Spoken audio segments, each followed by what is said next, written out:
आज का हमारा टॉपिक है कैरेक्टर डिस्प्लेसमेंट। कैरेक्टर डिस्प्लेसमेंट क्या कहना चाह रहा है? जब दो सिमिलर स्पीशीज़ साथ में रहती है और एक ही एनवायरनमेंट में रहती है तो उनमें कंपटीशन होना स्टार्ट हो जाता है। कंपटीशन से बचने के लिए या फिर जितना हो सके उतना कम कंपटीशन हो उन सेम स्पीशीज़ में, वो लोग अपना कैरेक्टर को ही डाइवर्स कर लेती है। बट याद रहे, वो उसी कैरेक्टर को डाइवर्स करेगी जो दोनों स्पीशीज़ के बीच में ओवरलैप करेगा। ठीक है, उसी कैरेक्टर को चेंज करेगी जो कंपटीशन करवा रहा है।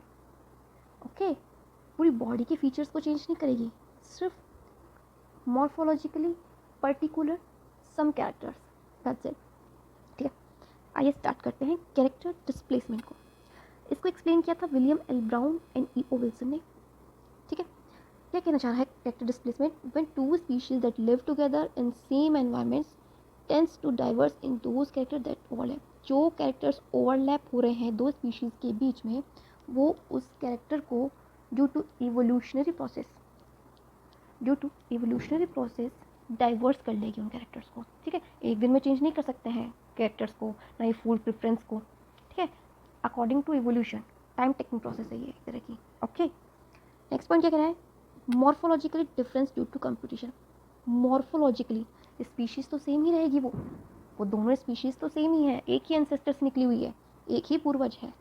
वो अपने कुछ मॉर्फोलॉजिकली कैरेक्टर्स, कुछ फीचर्स, उनमें डिफरेंस ले आएगी ताकि कंपटीशन कम हो, क्योंकि कंपटीशन से बचने के लिए ही तो वैसा कर रही हैं।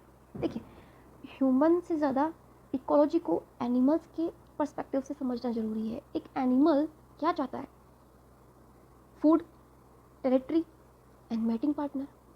ठीक है, तो इसी के चारों ओर, इसी के इर्द गिर्द एक एनिमल की लाइफ साइकिल कंप्लीट होती है। फूड, मेटिंग पार्टनर और रहने के लिए जगह, टेरिटरी।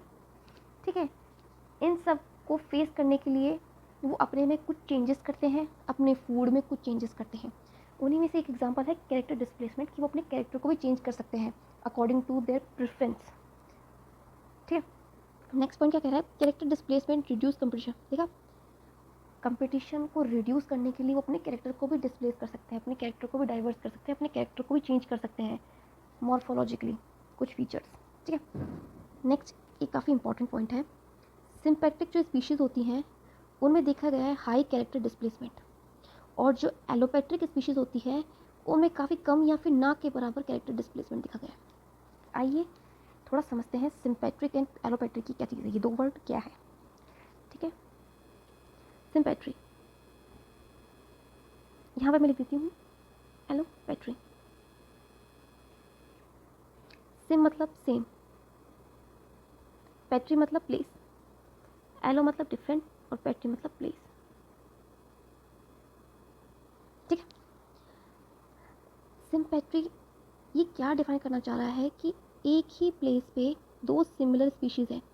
माना कि यहाँ पे है स्पीशीज़ ए और इसी प्लेस पे है स्पीशीज़ बी। ठीक है, दोनों सिमिलर स्पीशीज़ हैं, दोनों क्या हैं? सिमिलर स्पीशीज़ हैं और सेम एनवायरनमेंट है, सेम एनवायरनमेंट भी है। ठीक है, एंड सेम फूड भी है, रिसोर्स या फिर मेटिंग पार्टनर। तो क्या लगता है कंपटीशन होगा कि नहीं होगा? जब दोनों ही सेम स्पीशीज़ है, एक ही एनवायरनमेंट में है, उनकी फूड प्रेफरेंस भी सेम है और मेटिंग पार्टनर भी दोनों को सेम तरह के ही चाहिए, तभी तो सेम स्पीशीज़ है, सेम तरह की, वो अपने जैसे ही तो पार्टनर चूज़ करेंगे। तो इनमें स्टार्ट हो जाता है कंपटीशन।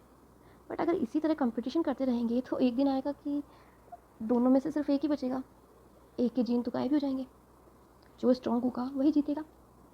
ठीक है, तो इससे बचने के लिए ये लोग क्या करते हैं, टाइम के अकॉर्डिंग अपने में कैरेक्टर डिस्प्लेसमेंट करते हैं। ठीक है, अकॉर्डिंग टू देयर प्रेफरेंस ये अपने कैरेक्टर को चेंज करते हैं।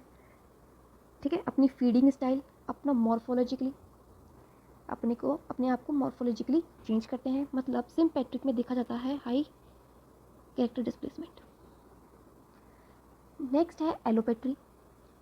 अब ये ऑलरेडी ही अलग अलग प्लेस है, यहाँ पे स्पीशीज़ ए है और वहाँ दूसरी तरफ है स्पीशीज़ बी,